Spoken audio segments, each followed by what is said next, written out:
박도선 목사입니다. 우리 사랑하는 구독자 여러분과 함께 파워포인트 계시록 강론, 오늘은 두 번째 시간입니다. 먼저 제1과를 잠깐 복습해 보도록 하겠습니다.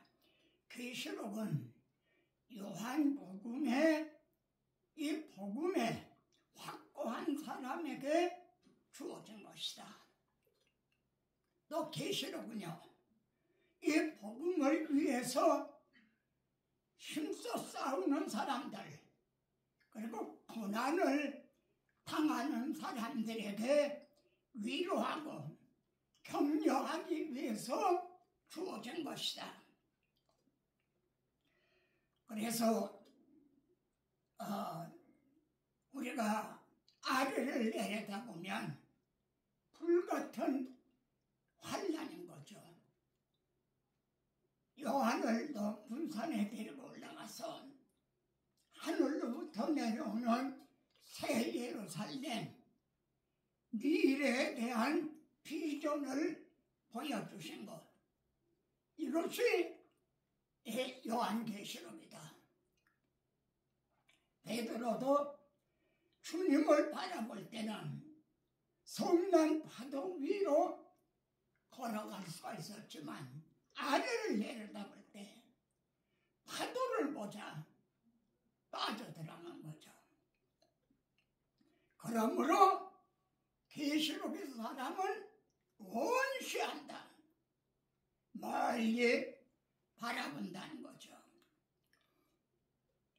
요한에게, 그리고 바벨론 포로 중에 세움받은 에스겔 선지자에게 공통적으로 보여준 것은 여호와 산막, 하나님의 장막이 사람들과 함께 있다는 하나님의 나라의 임함입니다.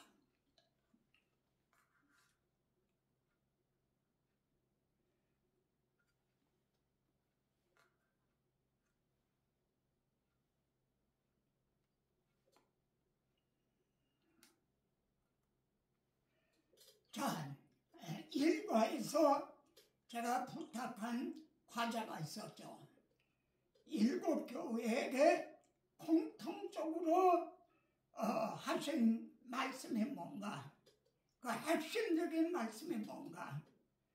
에베소 교회, 이기는 그에게는, 소모나 교회, 이기는 자는, 버가모 교회, 이기는 그에게는, 두아디라 교회, 이기는 자와 끝까지 내 일을 지키는 그에게, 사대 교회, 이기는 자는, 빌라델비아 교회, 이기는 자는, 라오디아 교회, 이기는 그에게는, 공통적인 것이 이기는 자는 하는 말씀입니다.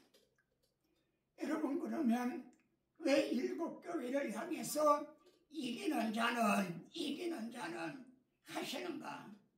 이에 대한 후속사적인 의미가 뭔가? 왜 그렇게 이기는 자는 그러시는 것 같아요? 후속사적으로 이제 이걸 보면은, 이기는 자를 후속사적으로 보면 인류의 시조가, 첫사람 아담이 에덴에서 말입니다, 사탄의 첫 시험에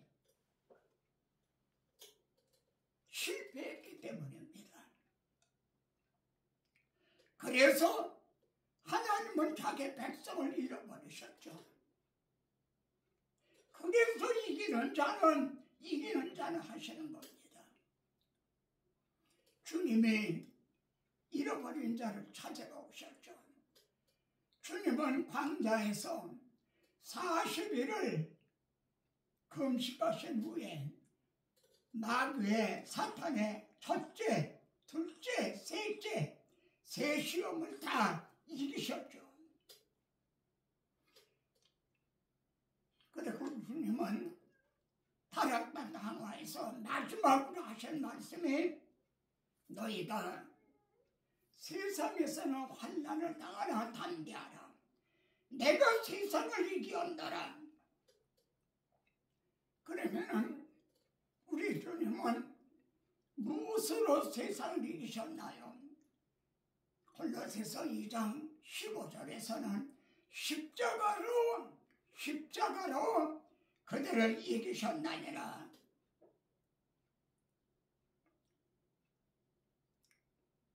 자, 로마서 5장 19절에 보면은 한 사람이 순종하지 아니함으로 많은 사람이 죄인 된 것 같이 한 사람이 순종하심으로 많은 사람이 의인이 되리라 하는 말씀이 있어요. 이 원리에 의해서 말입니다. 한 사람의 패배로 모든 사람이 사탄의 종이 되죠. 그런데 한 사람의 승리로 말미암아 그 승리를 믿음으로 말미암아 믿는 자마다 이기는 자가 될 수 있다. 이런 논리가 성립이 되지 않나요? 이해가 되십니까? 한 사람의 패배로 모든 사람이 사탄의 종이 됐다. 근데 한 사람의 승리로 말미암아 그를 믿는 자마다 세상을 이겨나니라. 이것이 요한 1서에서 한 말씀이다. 믿는 자가 아니면 세상을 이길 자가 누구냐? 그러므로 일곱 교회에 공통적으로요, 이기는 자는 하는 말씀은 소극적인 그런 의미가 아닙니다. 이기도록 힘을 써라, 이기도록 노력을 해라, 그런 소극적인 뜻이 아니라 내가 진정 십자가 복음을 알고 믿는다면 이겨야 한다. 이길 수 있다. 이기는 자는 한 거는 옵션이 아니다. 이거는 기본이라는 거예요. 바울 보세요. 내가 넉넉히 이긴 아니라 이거를 일본 성경에는 압도적으로 이긴다. 이에 대한 예시가 사무엘상 17장에 나옵니다. 골리앗이 너희 한 사람을 대표로 보내서 싸우게 하라. 그러나 다 두려워 떨고 있었죠. 근데 다윗이 나타나 물맷돌로 골리앗의 이마를 쳐서 쓰러뜨리니까 그때까지 두려워 떨고 있는 그들이 일어나! 소리를 지르면서 진격해갔죠. 이것입니다. 그러면은 이기는 자는 했는데 누구하고 싸워서 어떻게 하는 것이 이기는 것인가? 우리의 대적은 누구죠? 그 대답이 계시록 16장에 있습니다. 내가 보면 개구리 같은 더러운 용의 입과 짐승의 입과 적그리스도 거짓 선자의 입에서 나오니 우리의 대적은 사탄, 그리고 그 하수인들의 적그리스도 거짓 선지자 이들과 싸우는 겁니다. 근데 왜 더러운 용의 입과 짐승의 입과 거짓 선지자에서 입에서 나온다고 하는가? 왜 그렇게 입에서 나온다 하는가? 여러분, 영적 싸움은 입을 가지고 싸우는 증언의 싸움인 거예요. 입을 가지고 싸우는 증언의 싸움이다. 주님의 입에서도요, 주님의 입에서도 이한검이, 좌우에 나서 이한검이 입에서 나온다, 이렇게 말씀을 하고 있죠. 영적 싸움은 입에서 나오는 진리와 비진리의 싸움인 거예요.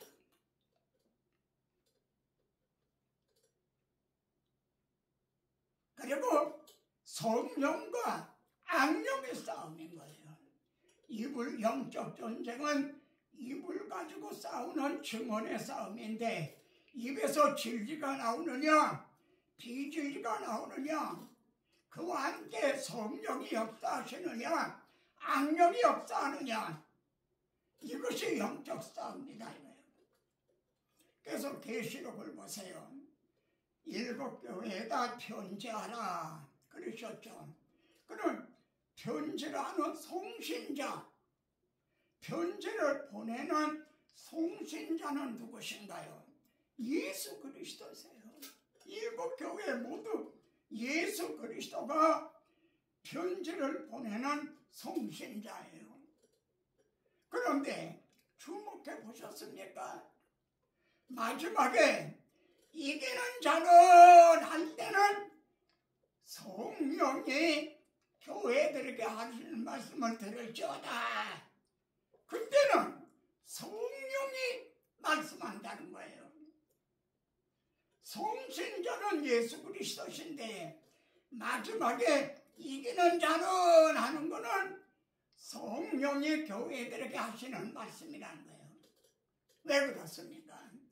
이 증언의 싸움은 성령이 너에게 임하시면 너희가 내 증인이 되라 한 성령님의 사역이기 때문입니다. 그러면은 아주 정말 중요한 요점입니다. 그럼 성령이 우리에게 임하셨어요. 증인들에게 임하셨어요. 그래서 증인의 입을 통해서 증언하시려는 그 내용이 뭔가, 증인들을 통해 증언하시려는 내용이 뭔가, 그 대답이 요한복음, 그 대답이 12장에 있습니다. 12장 11절에 보면 우리 형제들이 어린 양의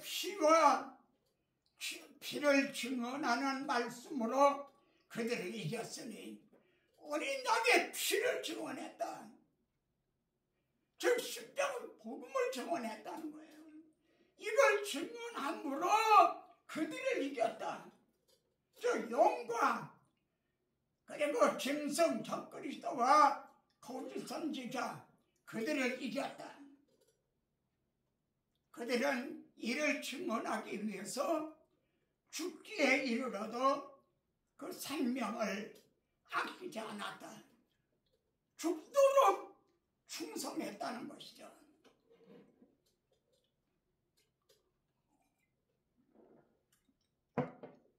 그러면 또 질문합니다.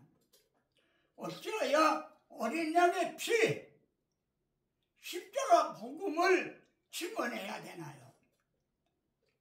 그 대답이 계시록 5장에 나옵니다.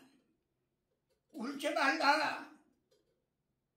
요한이 그 인봉한, 7인으로 인봉한 것을 이를 뗄 자가 없어요. 그래서 막 크게 울었다. 그랬더니 장로 중에 한 사람이 울지 말아라.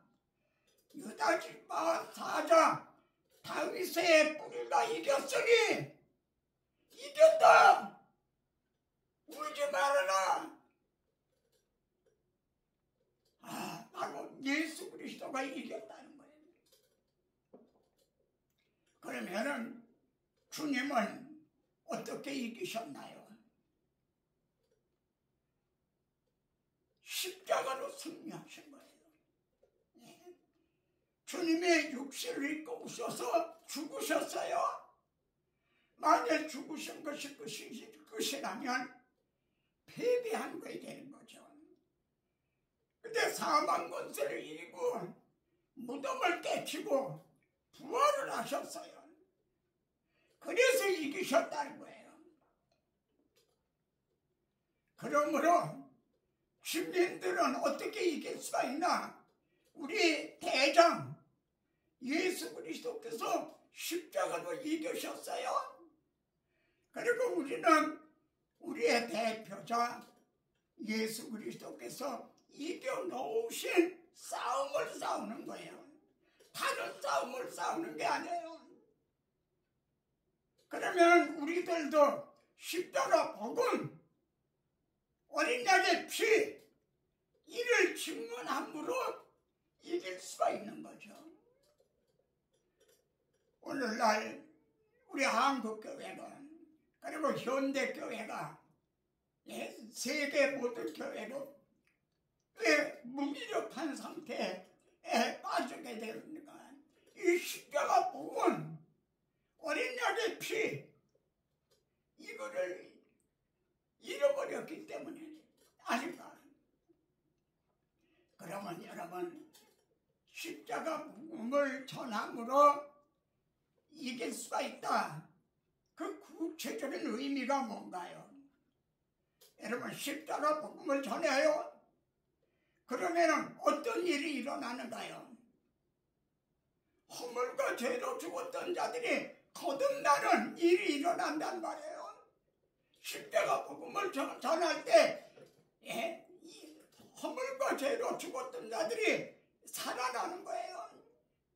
사망에 매여 있던 자들이 생명으로 옮겨지는 거예요. 이게 이기는 거예요. 우리 주님은 잃어버린 자를 찾아 구원하러 오셨다. 이 영적 싸움이 뭐예요? 잃어버린 자를 찾는 거예요. 죄값에 팔린 자를 그 죄값을 속량을 하시고 구원하시는 거예요. 빼앗긴 자를 다시 해방시키는 거예요. 하나님은 이사야 49장에서 용사가 빼앗은 것을 어떻게 도로 빼앗으며 어떻게 도로 빼앗을 수가 있는가? 어떻게 도로 빼앗을 수가 있죠? 오직 예수 그리스도의 십자가 보혈, 어린 양의 피로만이 다시 회복할 수가 있다는 거죠. 우리 주님은 박해자였던 사울을 사울아 사울아 네가 어찌하여 나를 박해하느냐 바울을 부르셨어요. 그럼 바울을 부르신 사도로 부르신 그 목적이 어디 있는가? 바울은 이렇게 말합니다. 어둠에서 빛으로 사탄의 권세에서 하나님께로 돌아오게 하고 사망에서 생명으로 옮겨지게 하려는 것. 이것이 오직 어린 양의 피, 십자가 복음으로만이 가능해진다는 거예요. 이것이 이기는 거예요. 이 점을 에베소 1장 13절에서는 구체적으로요. 너희도 구원의 복음을 듣고, 여러분 모든 설교가 구원의 복음은 아닌 겁니다. 믿음은 들음에서 나요. 강단에서 구원의 복음을 선포합니다. 그걸 듣습니다. 구원의 복음을 들을 때 성령께서는 믿는 자들에게, 그걸 듣는 자들에게 믿음을 주시고 거듭나게 해주시고, 심령이 혼돈하고 공허하며 흑암의 깊음에 있던 그 심령에 빛이 있어라! 빛이 비춰진다는 거죠. 그래서 흑암에서 광명으로, 사망에서 생명으로 옮겨지는 역사가 일어난다는 거죠. 이거 이기는 거예요. 이게 이기는 겁니다. 이게 영적 싸움인 겁니다. 여러분, 출애굽 때도 430년 동안이나 바로의 노예였던 자들이 해방될 수 있던 것도 하나부터 9까지 재앙으로 가능했나요? 모세가 말을 잘해서 바로를 설득했기 때문인가요? 오직 어린 양의 피, 한 가지 재앙, 이 표징.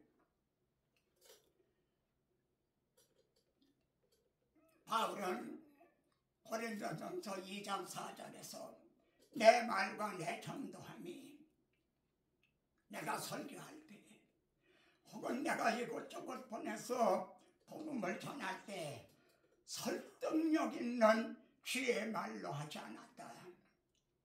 사람을 내가 말 잘해서 설득을 하려고 그렇게 하지 않았다. 다만 성령의 나타나심과 능력, 성령의 나타나심과 능력, 무슨 뜻인가요?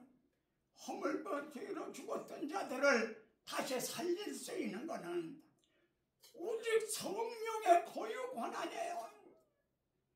에스겔에게 보여주신 해골이 가득하더라, 마른 뼈가 가득하더라. 이들이 살아날 수 있느냐? 생기가 들어가면 살아나더라는 거예요. 생기가 들어가면. 그래서 성령의 나타남과 능력으로 하여 성령님, 제가 십자가 복음을 전하겠습니다. 성령께서 듣는 자들에게 믿음을 주시고 거듭남을 주소서. 그래서 사방에서 생명으로, 흑암에서 광명으로 옮겨지게 하옵소서. 이것이 다만 성령의 나타남과 능력으로 했다는 겁니다. 그러면 심각한 질문을 합니다. 어떤 내용을 설교해야 성령의 나타남과 능력으로 역사가 일어날까요? 아무 설교나 해도 되는 건가요? 어떤 내용의 설교를 할 때 성령의 나타남과 능력이 역사하시는가? 그 대답이 요한복음 16장에 나옵니다. 요한복음 16장은 첫날 밤에 11 제자를 놓고 하신 다락방 강화죠. 그들은 다 두려워 근심하고 있었어요. 그때 내가 너에게 실상을 말하노니, 내가 사실을 말한다. 아주 솔직히 말한다. 내가 떠나가는 것이 너에게 유익이다. 내가 십자가 지는 것이 너에게 유익이다. 너희는 내가 십자가 진다니까 다 근심을 하고 있지만 실상을 말하노니 내가 십자가 지는 것이 너에게 유익이다. 그리고 하신 말씀이, 만일 내가 십자가를 지지 않는다면, 내가 떠나가지 않는다면 성령이 너에게 오시지 아니하리라. 성령의 나타남과 능력, 그게 없으리라는 거죠. 성령이 너에게 오시지 아니하리라. 여러분, 사도행전 1장에서 주님은 승천하시고 2장에서 성령은 강림하세요. 왜 주님이 승천하셨나요? 다 이루었다. 사명을 완수했기 때문에 승천하셨어요. 그런데 이걸 누가 아느냐는 거예요. 성령으로 하지 않고는 예수를 주시라 수가 없다. 그래서 2장에서 성령이 오셔요. 그럼 성령이 어떤 라운드 스피커에다 대고 말씀을 하는가? 너희에게 임하시면 증인들에게 임하셔서 증인들의 입을 통해서 복음을 전하신다는 거죠. 이 십자가 복음을 증언할 때에 성령의 나타나심과 능력의 역사가 일어난다는 거죠.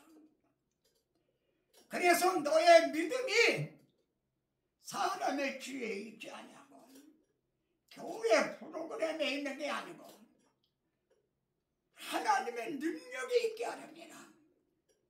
즉 거듭난 믿음이 되게 하기 위해서다.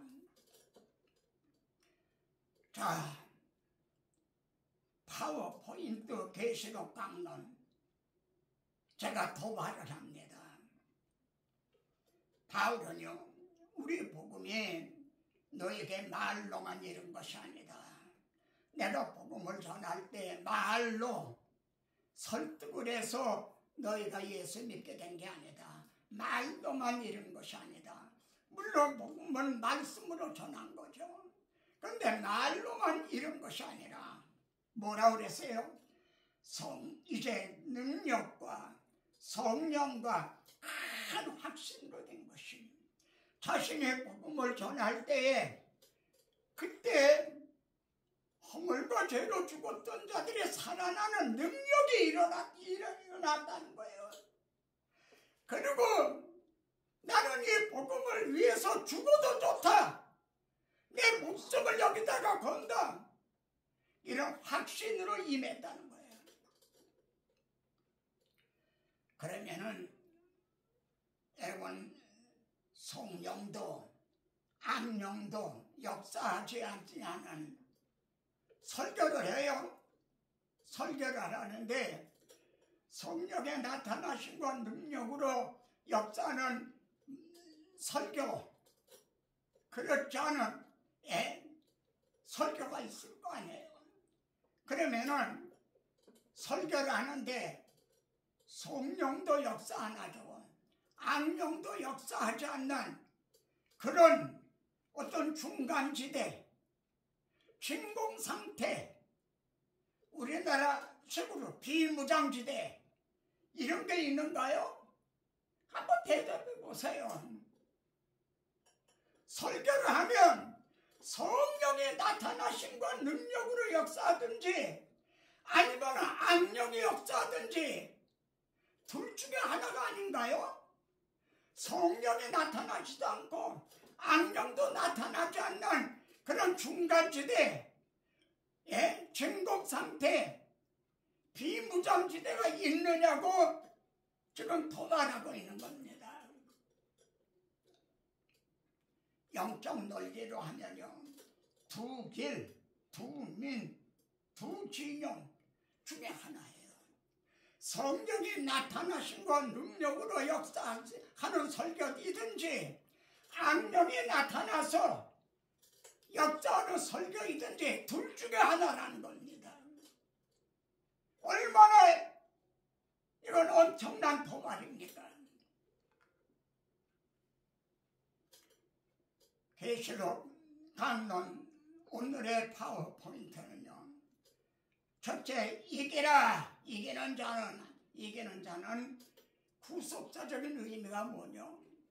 인류의 시조가 첫사람이 사탄의 첫 시험에 실패했기 때문에, 그래서 하나님의 백성을 빼앗겼기 때문에 이겨야 된다. 그래야 뺏을 수가 있기 때문에 이게 구속사적인 의미입니다. 그럼 우리가 싸워야 될 대적은 누군가? 용, 그리고 짐승, 거짓 선지자. 영적 싸움은 왜 더러운 영이 입에서 나온다고 그랬나? 영적 싸움은 입을 가지고 싸우는 증언의 싸움, 진리와 비진리의 싸움, 성령과 악령의 싸움이기 때문에 해야 된다. 그럼 증언해야 될 내용은 뭔가? 성경을 빙자해서 아무 설교나 하기만 하면은 그것이 성경에 나타난 건 능력으로 역사하시는 건 오직 어린 양의 피라는 거예요. 왜 복음을 어린 양의 피를 증언해 줘야만 하는가? 오직 십자가 복음으로만이 거듭나는 역사가 일어나기 때문에 빼앗겼던 자들을 찾는 사망에서 생명으로 옮겨지는 역사가 오직 어린 양의 피, 십자가 복음으로만이 가능하기 때문입니다. 그렇기 때문에 이기는 자는 한 거는 옵션이 아니다. 이길 수 있도록 노력을 해라 하는 그게 아니라 진정 복음을 알고 믿는다면 필연적으로 이건 기본적으로 넉넉히 일어나니라. 그러면 오늘의 성도들이 정말 넉넉히 이길 수 있도록 그렇게 우리는 세워졌는가? 그렇지 못하다면 그 원인이 어디에 있고 그 책임이 누구의 책임이란 말인가? 자, 계시록 강론 3번째에 대한 과제를 숙제를 드립니다. 7교회 하신 칭찬이 뭔가 한번 찾아보세요. 그리고 무엇이 잘못됐다고 하신 책망이 뭔가 7교회 하신 칭찬과 책망이 무엇인가. 그 언젠가 주 뵐 때까지 주를 위해 싸우리라. 승리의 길 멀고 험해도 주님께서 나와 함께 싸워주신다. 살아계신 주 너의 참된 소망 걱정 근심 아주 없네. 사랑의 주내 갈 길은 동하니 내 모든 삶의 기쁨 늘 충만하네. 다음 시간에도 뵙겠습니다.